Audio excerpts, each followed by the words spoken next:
we got new court filings from CEO Jor Law, who spoke about a poor investment in the Terra Luna stablecoin. Prime Trust lost $6 million of client funds and $2 million from its own treasury. This, of course, comes after they lost about $80 million total in both fiat and crypto of client money when they had their wallet set up incorrectly. Right now, Prime Trust is going through a receivership process with the state of Nevada. Prime Trust was one of the largest backends for a lot of crypto marketplaces. People use them to build wallet services, for exchanges, for receivership and ownership of crypto assets. Now it's starting to fall apart a little bit. This also comes after BitGo tried to purchase the Prime Trust, but that fell through again because of a lack of financial security within the firm. Jen, I'm going to throw the story over to you. More bad news at Prime Trust. Like, there's the legal filings for this one are put up with the best in terms of like bad judgment decision making from companies. What a mess. Now, I have to say, when I read, poor planning, like companies in the bull market had poor planning, they couldn't see what was going to happen in the bear. I am a little bit sympathetic because, there's a lot of demand in the bull market. There's a lot of like mainstream collaborations and partnerships, and you need resources to keep up with that. That said, I don't think that happened here. I think that this is just a total mess when I read through this.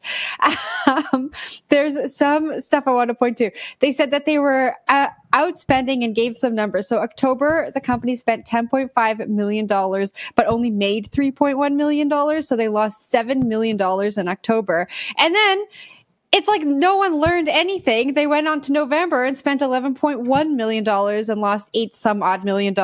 And so that is crazy. I feel like that is poor planning. That is not looking at what's happening at your company and readjusting and being flexible. And those are some of the allegations that are made against the executive team here, that they were not able to adjust and be flexible. The other crazy thing here is this wallet situation. They lost access to their wallet because I'm just going to tell our audience what happened here super quickly, and I'm going to pass it to Zach because he is nodding along with a big smirk on his face. So Prime Trust moved its wallets over to a system operated by Fireblocks. Then they did not realize that the migration from the legacy wallets to the new system was incomplete and that customers were still sending funds to that wallet. And then it learned of the mistakes later when an unidentified customer requested a large amount of ETH and withdrawal, and they could not fulfill that. And then it seems like they were converting fiat into ETH to fulfill these requests, which just sounds crazy, but I'm honestly not shocked or surprised given all the news we've been covering over the last 6 months to a year. Zach?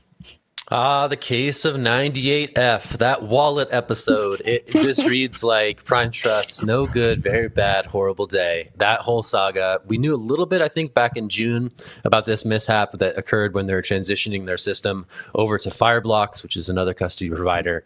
And that one just reads like a saga of pain. So yeah, check out the court filing for a full telling of the 98F episode. And then think to yourself that yes, custodying digital assets can be hard even for those professionally entrusted to do so, right? So I think the custody conversation is very relevant here. I will point out that the Terra Luna collapse continues to be the gift that keeps on giving. So much of the pain in the market really stems from people getting overextended into that ecosystem on the strength or the apparent strength of the promises by Do Kwon and others. And that ended up being sort of a landmine that many a project, including now Prime Trust, stepped on in terms of losing funds and losing the ability to stay solvent. So yeah, Terra definitely part of this story, but I think probably the bigger picture is that custody story, right? We keep going back to this idea of like custody is a set of trade-offs. Self-custody has its own trade-offs. Having a custodial arrangement with an outside party has another set of trade-offs entirely. But this one to me just represents, again, the difficulty that many people, especially entering the space, face when thinking about this challenges of self-custody, because these guys got burned really bad by not being able to access something that, you know, was a big part of their business. And they only realized like later on that, oops, like we don't have the steel engraved things that we need to access this.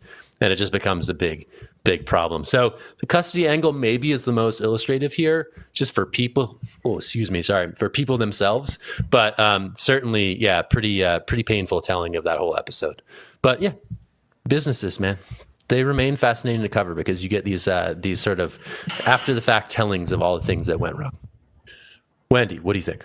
What happens if we ever have like a Bitcoin back ETF that's from TradFi and they actually have to hold the Bitcoin and like somebody like loses the keys and like that happens? Oh man, that'll be a day. Oh boy. Let's hope that doesn't happen.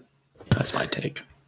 That is a hot take, Will. What happens if, but no, I'm being serious. What happens if the SEC would have stepped in initially and said, hey, if you're going to be custodying these products, if you're going to be, acting as a broker or whatever it is, you actually have to have the reserve set to a certain area. Like we have to be able to check, to make sure that those reserves are set more transparent. If the SEC would have actually done their job, I feel like we wouldn't have had as many of these problems. Like Japan is a perfect example with the whole GOX situation, that any type of crypto exchange or whatever type of services there is operating there, they have to actually show those proof of reserves. So again, I feel like our public servants have yet let us down again. And it's very sad that they're kind of like the parents that just kind of let you run off into the wild and then get hurt. And then they come down and they just punish you like a million times harder.